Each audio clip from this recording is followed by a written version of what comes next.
वाटेगाव सांगली जिल्ह्यातील एक मोठे शहर असून ऐतिहासिक सांस्कृतिकदृष्ट्या लाभलेले फार स्वच्छ सुंदर शहर आहे मित्रांनो। इथले लोक देखील छान आणि मनमिळाऊ आहे।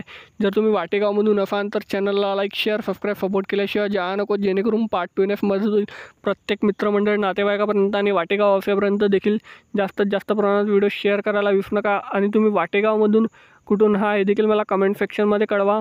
चला तर व्हिडिओला सुरुवात करूया लगेच। सांगली जिल्ह्यातले बाकी शहरातले व्हिडिओ देखील चॅनलवरती आहेत, ते देखील तुम्ही चेकआउट करू शकता। सांगली ते वाटेगाव मात्र 60 किलोमीटर अंतरावर आहे मित्रांनो। 1.5 तासाचा प्रवास आहे। प्रत्येक दर तासाने बसेस सेवा जाण्याकरिता उपलब्ध असतात। हे इथलं सुप्रसिद्ध मंदिर वाटेगावमधलं, या वाटेगावमधलं स्वामी विवेकानंद अभ्यासिका वाटेगाव, ह्या वाटेगावच्या नकाशा। वाटेगावच्या पार्ट 2 साठी चॅनलला लाईक शेअर सबस्क्राईब सपोर्ट करा। भेटूया नेक्स्ट व्हिडिओमध्ये। धन्यवाद। जय हिंद, जय महाराष्ट्र।